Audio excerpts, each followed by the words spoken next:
Tämä ohjelma on Sielunrauha ja olemme täällä Soile Ylimäyryn taidelinnassa Orimattilassa vieraana.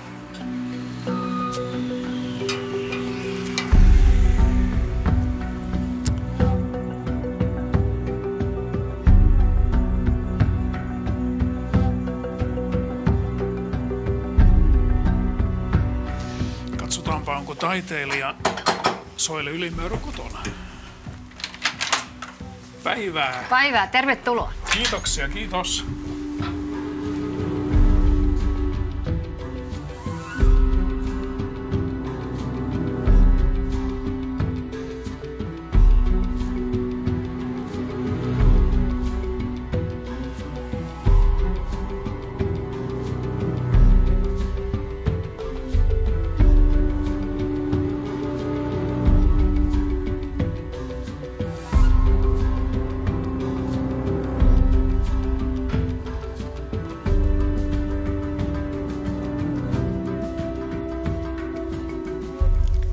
Soile, tuossa pöydällä on avaimia, jotka minua kiinnostaa kovasti.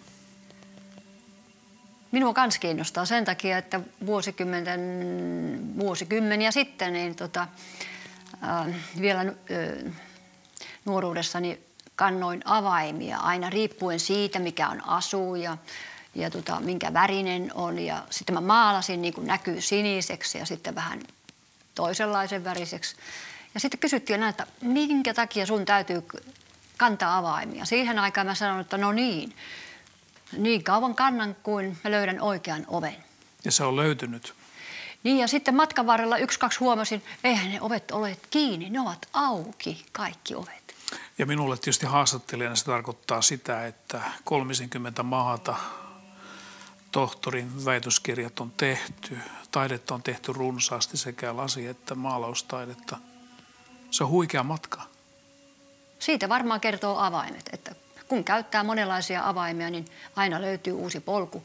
Ja sitä paitsi, niin aina kun yksi polku huomaa, että nyt on tilanne umpikujassa, sitten sä teet luovan hypyn toiselle puolelle ja tieteeseen tai takaisin, niin kuin 80-luvulla kävi, että taidekentässä jäi niin totaalisen yksin akatemian jälkeen. Palava tuhkakin kertoo siitä se kirja. Eli toisin sanoen, niin siinä on ehkä punainen lanka se, että ei jää murehtimaan sitä, missä olet, vaan löydät jo uuden valopilkun ja lähdet kohti uutta horisonttia. Pohja ja perusta kaikille taisi tulla Saksan maalta taiteen tekemiselle akatemiassa. Aivan oikein siis. Täytyy sanoa, että vaikka olenkin taiteilija, niin tämmöinen saksalainen hyvin sotilaallinen taidekasvatus Stuttgartin taideakatemiassa 70-luvulla vuosikausia, kun mä siellä opiskelin, antoi sellaisen kivijalan, että ilman sitä tuskin tässä olisin. Se antoi myöskin kivijalan, joka tuli selväksi, että mitä on länsimaisen kulttuurin, renessanssiin perustuva länsimaisen kulttuurin pohja. Miltä pohjalta minä ammensin. Kaikki se, mikä oli pyhää silloin, meni 80-luvulla sitten rikki. Niinhän meille käy usein kaikkien meidän elämässä. Joskus kaikki menee uusiksi. Ja nyt mä sitten jopa sanon, että kun nyt mä oon kiertänyt maailmaa idästä, Aasiasta, Amerikkaan ja siltä väliltä, niin täytyy sanoa, että nyt tuntuu siltä, että, ja on tottakin, mä hyvin kärjekkäästi käytän sanaa renessanssin ummetus. Koska meidän rationaalinen kulttuuri on hyvin kapea. Ja luoda siltaa yli erilaisten kulttuuritaustojen ja erilaisten yleisöjen, niin kyllä siinä monta avainta on tarvittu, että ne sillat ovat rakentuneet.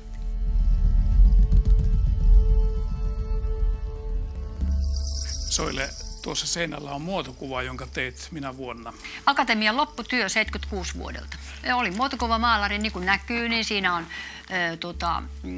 kaikki renessanssin tärkeät elementit. Kerrosmaalaus, muoto, tekniikka, ilmaisu, kaikki oli tähän saksalaista koulukuntaa. Tein savesta ton pään ja mietin, että koskahan mulla olisi varaa tehdä teettää valus pronssiin ja nyt se päivä on koittanut, niin kuin näkyy.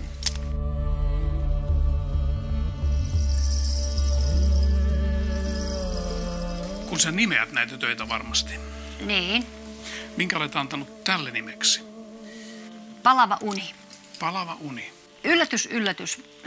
Mulle sanat on kauhean tärkeitä. On taiteilijoita, jotka tykkää, että teoksilla ei ole mitään nimeä, ne on kaikki nimettömiä. Mutta mulle sanojen assosiaatio on tärkeä, vaikka tuleekin sanattomasta perheestä. Niin kuin asfalttiuni, digituhka, niillä on voimakkaat assosiaatiot. Ja mulla on, kun mä teen työn, niin mulla on joku tietty teema. Kun mä aloitan työn, niin mulla on jo tiedossa, että se liittyy tähän maailmaan. Tosin, niin kuin näkyy, niin ihmisen kuvaajahan minä olen, että ihmisen irtaantuminen luonnosta. Ja tässä varsinkin tässä digimaailmassa, kun ajatellaan, mikä verkosto meillä on ympäri maailmaa, me reaaliajassa saadaan tietoa New Yorkista Aasiaan, Aasiasta Suomeen, pienen Mäyrynkylään tai mihin tahansa, mutta tässä globaalissa, vaikka se on niin kulunut lause, mutta siitä huolimatta, niin ihminen, paradoksi on se, että ihminen on tullut entistä yksinäisemmäksi, mitä enemmän tietoa on.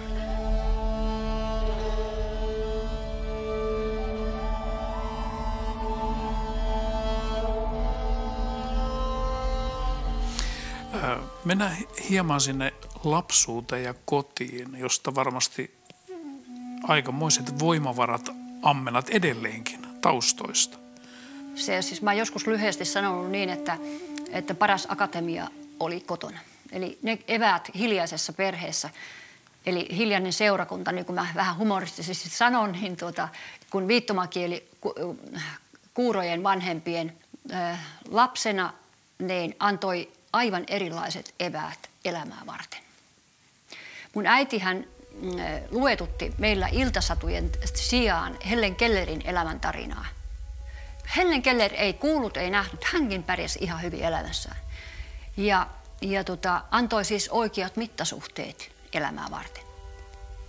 Ja siihen aikaan, kun äiti sai tämän äitienpäivän mitallin, niin siihen aikaan juuri tuli kysymys siitä, että kun toimittaja halusi tehdä taiteilijan äidistä haastattelun, niin mä kerroin sitten toimittajalle, STT-toimittajalle, hei, kuule, niin hän tarvitsee tulkin siellä Mäyrynkylässä. Niin hän ihmetteli, että miten niin tulkki, että minkäs maalainen sun äiti onkin, kun sinäkin olet noin eksoottinen. Mä sanoin, että ei vaan, mun ensimmäinen äidinkieli oli viittomakieli ja siitä sitten lähti siis tämä elämä jatkumaan ja siinä tulkin tehtävässä omassa perheessä riitti tulkkihommia. Mutta joka tapauksessa, että mä olin isän tyttö ja olin kuljin kuin varjo hänen perässään eri paikoissa ja sitten seuroissa papin vieressä viitoin simultaanisesti saarnat ja virret ja kaikki tällaiset näin. Ja niin kuin näkyy, niin mulla on nopeat kädet. Mutta isä antoi yhden tärkeimmän testamentin ennen kuolemaa. Hän sanoi, että kuule, kato näitä ihmisiä. He kävelee, heillä on jalat, heillä on kädet, heillä on näkö, heillä on kuulo. Mutta asennevamma on kaikkein pahin. Se on näkymätön. Teit testin eräällä junamatkalla. Tekeydyit toiseksi kuin mitä olet. Niin, aivan oikein. Siis, se on totta, että siitä on kirjoittanutkin kirjassani, että kun siis nuoren sisareni minun elämä malli voisi joskus sanoa, että elämä ei ole täydellistä. Hän syntyi vajavaisena ja hän oli invalidisäätiöllä sitten Helsingissä, niin tietysti isä halusi mennä katsomaan tytärtään ja junamatka Seinäjoelta Helsinkiin, niin kun hypättiin tähän puuvaunuun 50-luvun loppupuolella, niin ajattelin, että voi hyvänen aika, näinkö tämä isä taas, jonka mä olin isän tyttö, niin mä olin ylpeä isästä ja halusin puolustaa häntä, niin huomasin, että se reagointi on aika julmaa. Todellakin. Niin mä heittäydyin mykäksi lapseksi. Ja kaikkihan koko yöjunan matkan Seinäjoelta Helsinkiin, niin niin kaikki vaunussa olevat ajattelivat, että siinähän on kaksi hölmöä tyyppiä, jotka jo viittelevät keskenään ynnä muuta. Mutta silloin mä opin tuntemaan ihmistä hyvin syvällisellä tavalla.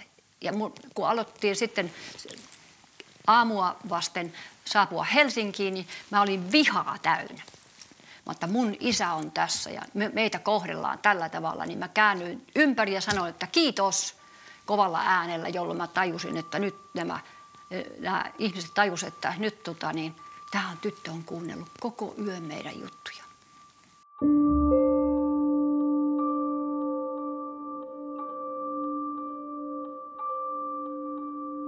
Siis tämähän oli vuonna 1990 ensimmäinen kirja, oma kustanne ja tässä on saksalainen paperi ja saksalaisen professori Hegelin esipuhe ja tässä on Japani, Saksa ja Englanti ja Suomi.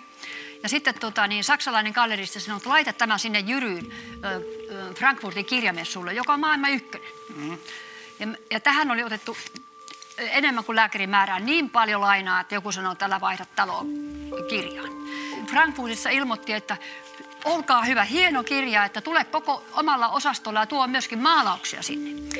Ja niitä teoksia myytiin ympäri maailmaa puhumattakaan kirjaa. Ja siitä tuli kontakteja ympäri maailmaa.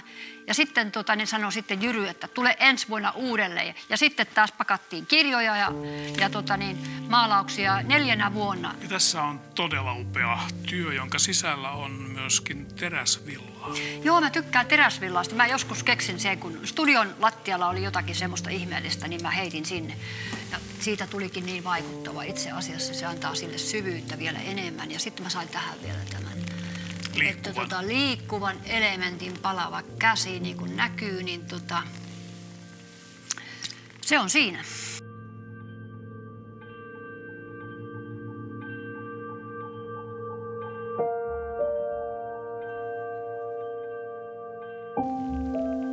Sinulla on palava käsi. Siis joskus tulee mieleen, että palava käsi on sellainen symboli tavallaan sille, että myöskin taiteen kentällä. Että ei aiheet lopu, mutta taiteen tekniikoita on niin paljon, mutta palavaa kättä niin vähän. 70-luku ja siitä eteenpäin tähän, niin se on myöskin merkinnyt sinulle kuvataiteilijana erilaisia vaiheita ja muutoksia varmaan taiteen tekemisessä, eikö niin? Vaikea sanallistaa, mutta totta kai se näkyy myöskin töissä, kun mä olin vielä muotokuvamaalari. Siis akatemian lopputyön muotokuva. Ja siis ajatellaan etymologisesti sanaa muotokuva. Sehän on muotokuva. Ja nyt tämä muoto meni rikki.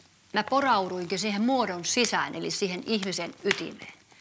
Ja voisi sanoa, että 80-luvun Palava tuhka-teos kertoo siitä, miten pikkuhiljaa alkoi tämmöinen renessanssiin perustuva tekniikka jäädä pois ja löytää, siis muutoinkin tähän väliin pitäisi sanoa, että kaikkien niin kirjailijoiden kuin myöskin säveltäjien, runoilijoiden, kaikkien taiteilijoiden suurin tavoite varmasti on löytää oma ääni, oma ilmaisuväline. Joku on viulisti, joku on pianisti, mutta minä löysin palettiveitsen. Ja sillä mä olen rikkonut tämän muodon ja mulla on semmoinen tunne, että mä oon tämmöinen visuaalinen miekkailija. Että mä 10 tuntia päivässä saatan raaputtaa teosta niin kuin arkeologi, tietää, että sieltä löytyy jotakin merkittävää, kun sä työstät sitä työtä edelleen. Eli mulla on palettiveitsen kanssa mä oon niin kuin porautunut yhä syvemmälle ihmisten sisuksiin.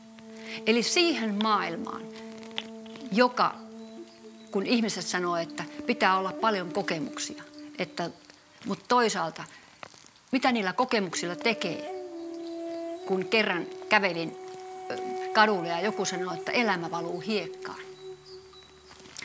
Luova prosessi on vähän näin kuin, siinä ollaan elämän ja kuoleman välimaastossa. Se on hyvin herkkä viiva, niin kuin palettiveitsi tai viulun kieli, jolloin se voi katketa kerralla. Se on vähän sama yhtä myyttinen kysymys kuin, että koska ihmiselle syntyi henki, taikka mitä tapahtui kuolemassa.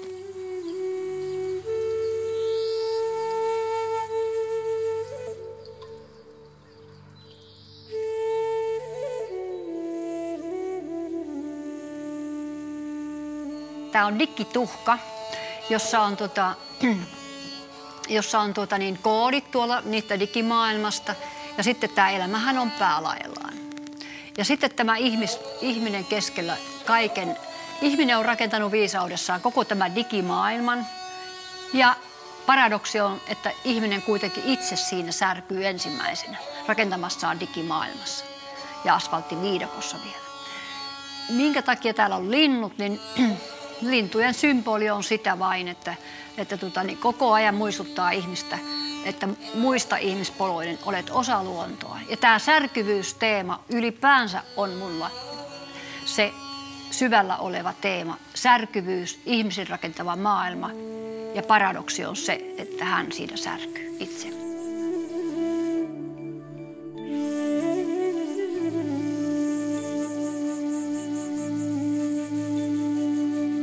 Näyttelyt on oma ulottuvuus. Sitten on mitä tapahtuu näyttelymatkoilla kulissien takana. Ja tämä liittyy juuri tähän Abu Dhabi 90-luvulla, kun se oli Uskomaton Foundationin museo Abu Dhabissa. Ja sitten oli iso näyttely pystyssä menossa, niin kunnes sitten amanuenssi sitten mustassa burkassaan sitten komentaa, että hei Soili, mennään tuonne naisten huoneeseen. Mä ajattelin, että nyt tuli nootti, kun mulla on nahkasortsit ja mustat sukat kyllä.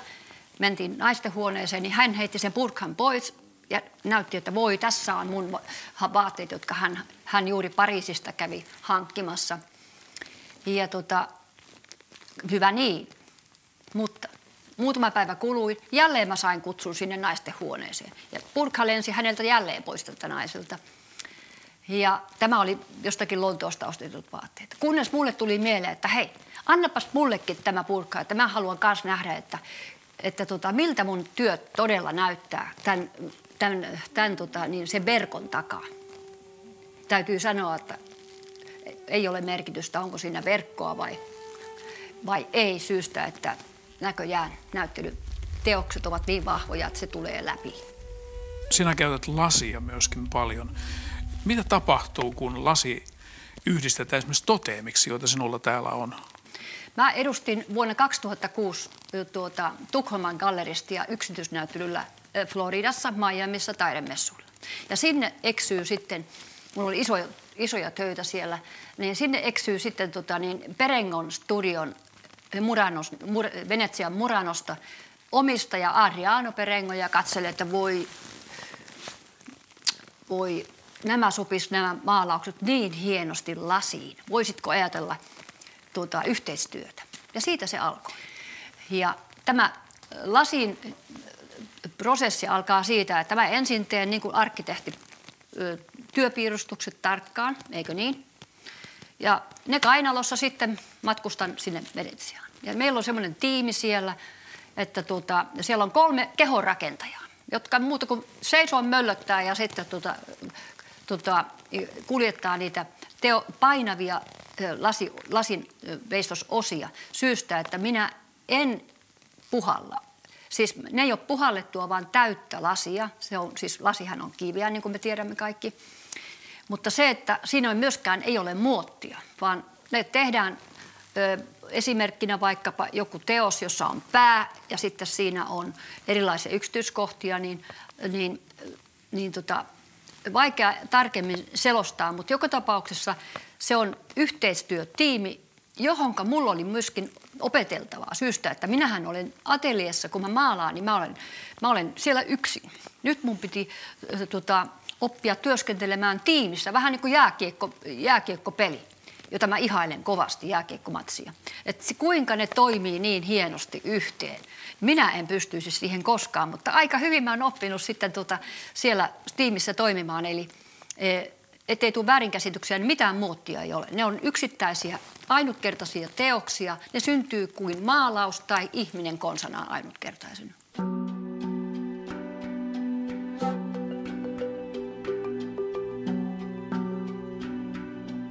Sisältö vaikutti muotoon, eikä päinvastoin. Sisältö, kun ihminen alkoi olla mun teoksessa aina vaan pidempi ja pidempi, niin se vaikutti koko maalauksen muotoon. Ja siitä tuli tämä toteemi, ylöspäin nouseva muoto. Myöskin toteemi sai sitten sen muodon. Mua kiinnostaa se sen takia, että siinä näkyy eri kerrokset. eri kerrokset. Ja siellä toistuu myös nämä koodit, mitä sulla on taulussa. Niin on. Se on varmaan joku kysyy, että no mikäs toi on, mä saat avaa se, siinä on PIN-koodi, kyllä se siitä aukeaa. No hei, liittyykö näihin sulla mitään tällaisia niin kuin uskonnollisia juttuja? Taiteen ja uskonnon välillä aina on pieni jännite. Mä tiedän, onko se jännite, mutta paras kun uskoo itseensä. Ihan totta. Tämä värien runsaus, niin sulla on varmaan tämmöinen absoluuttinen värisilmä. Katsotaan vaikka mitä työtä tässä tai tuossa maalauksessa, niin siellä on kaikki maailman värit, paletti tossa. Ja sitten kun mä olen siellä yksinäisessä ateliassa, niin mulla on yöllä joskus, kun mä aamuyöhön teen töitä ja mä palettiveitsellä viillän, hyvin mielenkiinnolla viillän ja laitan kuriin nämä värit. Ja joku väri saattaa olla, se tyrkyttää koko ajan itteensä sinne kankaalle. Ja joskus mä ääneen sanon siellä yöllä, että älä pirskatti sentään, sinä keltainen muuten oot, ja sinä punainen oot nyt hiljaa, että sinä et saa nyt pääroolissa. Nyt on sinisen vuoro tänään. Ja se teema vaatii nyt sinistä vähän enemmän, että tuo keltainen saa vaan pienen roolin tässä työssä. Eli toisin sanoen näistä väreistä tulee kuin ihmisiä. Ja monta kertaa tulee mieleen yöllä, että hiljainen, täyshiljaisuus, yön pimeys, niin en mä niin yksin siellä ateliassa olekaan.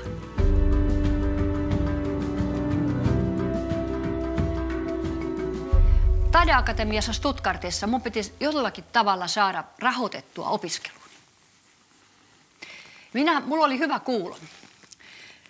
Ja kuuntelin, että siellä kuvanveistäjät käy Rastatissa, parokkilinna, kaupunginlinna, kannattaa googlata. Rastatin Stadtschloss on parokkilinna, jossa restauroitiin vanhoja parokkiveistoksia. Siellä on 20 metriä korkeita saleja, tellinkiä, niin minä päätinkin, että mun pitää jostakin saada rahoitus akatemiaopintoihin, niin minäpä pyrin sitten työjohtajan puheelle sinne Rastattiin ja sanoin, että minäkin haluan tulla tänne, vaikka olen maalarilinjalla. Että mulla on pakko saada töitä, niin hän sanoi, että ei tänne, tämä on kuvavestäjille tarkoitettu ja sitä paitsi ei naisia sinne oteta, että täällä kerran oli yksi kuvavestäjä nainen ja miesten päät meni sekaisin, niin siitä ei tullut mitään. Mä sanoin, että mä oonkin erilainen tyttö Suomesta, tämmöinen maalaistyttö, että minä haluan kerta kaikkiaan, mun pitää saada töitä. Hän totesi, että ei se käy, mutta sitten minä ehdotin hänelle yhtä asiaa. Enkö minä voisi tulla 10 päiväksi koeajalle? Koeajalle, että minä näytän, että opinko minä sen asian. Mä olen just tämmöinen pikkuvanha jästipää ja sitten utelias. Tämmöisessä vammaisessa perheessä syntyy yleensä tämmöisiä lapsia. Ja ne lapset ovat kyllä ärsyttäviä, niin kuin minä juuri olen ollut. Niin hän sanoi, että kyllä se käy. Minäpäs menin sitten sinne pikaa ja 10 päivää, niin hän sanoi, että voi hyvänen aika, tämähän on aivan loistavaa jälkeä. Minäpäs muuten koulutan sinusta restauroijan. Saksassa on niin paljon linnoja, että sun elämä on turvattu taloudellisesti, että töitä kyllä riittää sun koko loppuelämäksi. Ja niin minä olin vedenjakajalla jälleen kerran miettimässä, että jatkanko akatemiaopintoja vai lähdenkö turvalliselle tielle restauroimaan. Sitten mä ajattelin, että en minä muuten toisten töitä rupea tekemään mallin mukaan ja kopioimaan joitakin. Jos on käsi poikki, niin se otettiin vasaralla ja lekalla alas ja sitten mä tein mallin mukaan uudet. Ja silloin tämä lasta tuli tutuksi. Ja siitä hiipi pikkuhiljaa mun töihin tämä palettiveitsi. Sieltä löytyy tämä kolmiulotteisuus. Sitten tämä valtiotieteiden kuvio, niin se tuli, mistä syystä se tuli kuvioon? Joo, se on myöskin mielenkiintoista. Mä 80-luvulla olin niin toisenlainen tekijä. Mulla oli digitaaliorjat, Oulun taidemuseon päätyö vuonna 1987, niin kauan sitten. Digitaaliorjat ja niitä orjia oli sitten koko museo täynnä. Ja muutenkin taidekentällä en päässyt eteen en taaksepäin. En kerta kaikkiaan. Ja silloin mä ajattelin, että mä teen luovan hypyn nyt aivan muulle alalle.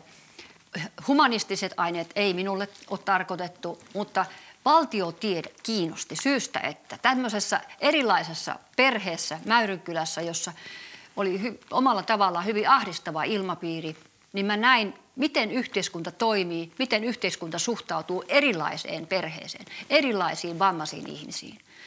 Ja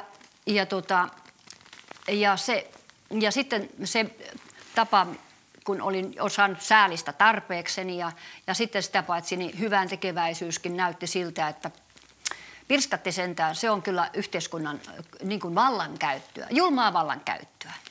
Koin sen sillä tavalla. Ja nyt tämä oli jälleen 80-luvulla, jäin yksin, olin erilainen. Mä päätin, että nyt minä hyödynnän tämän asian ja lähdin Helsingin valtiotieteeseen. Ja pääsin ja sitten opiskelin ja kovalla vauhdilla samaan aikaan kiersin Suomea eri museoissa, pienissä ja isoissa, Hyvinkään ja näin poispäin. Mutta ei Valtsikassa alussa sanonut ollenkaan, mikä minä oikeasti olen. Sitten oli mielenkiintoista, kun oli Hyvinkään taidemuseon avajaiset, niin mä olin juuri saanut kanninpaperit ulos ja sitten lähdin lisensiaattityötä tekemään, niin mä kutsuin koko professorikunnan sitten avajaisiin ja siitä se paljastui, että mä oikeasti olenkin taiteilija. Miten Suomi on huomioinut tämän? Antanut työrauhan. Mä oon toiminut median kanssa sillä tavalla. Mä oon aina sanonut, että median kanssa pitää toimia kuin sairauden kanssa. Sen kanssa pitää tulla toimeen. Mutta tietysti oleellista on, ja yksi asia, mikä riippuu miltä kannalta sitä nyt otetaankin, että miten Suomi on. Minusta hyvin.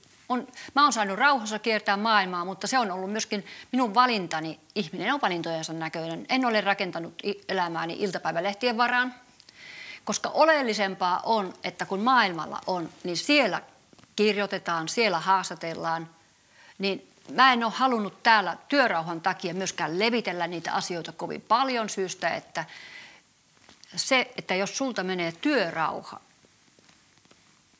niin sitten menee kaikki. Sen mukana kaikki, mä voisin sanoa. Mutta kiitollinen olen Suomelle siitä, että Suomi on sillä tavalla tärkeä paikka. Täällä on hyvä työrauha ja sitten hiljaisuus tänne on. Minähän voisin olla missä maassa tahansa työskennellä. Niin. Mutta kyllä mun valintani on ollut se, että mä oon täällä parhaiten pystynyt keskittymään. Paitsi sitten tietysti toinen henkinen koti on Venetsian Murano.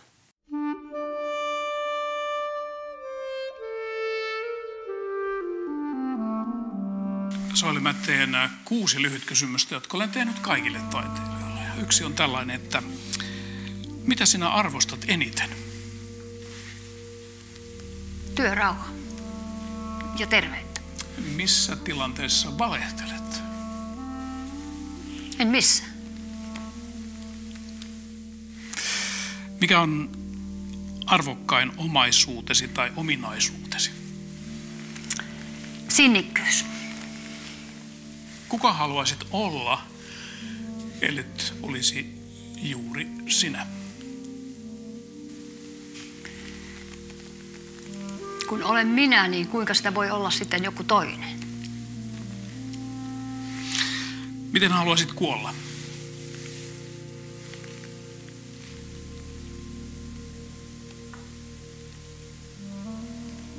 Miten haluaisit kuolla?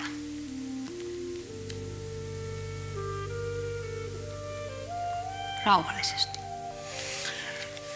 Kun kerran, jos niin tapahtuu, seisot Jumala edessä, niin mitä sanot hänelle? Kiitos elämästä.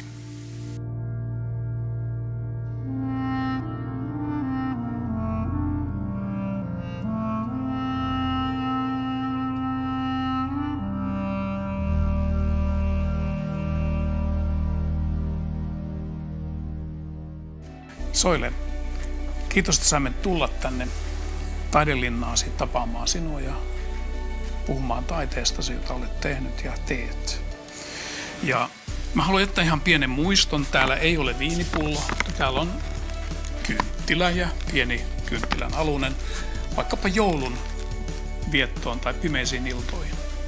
Kiitos. Voi, kiitos paljon. Tämähän sopii erinomaisesti kynttilä, kun siis mullahan on palava teema.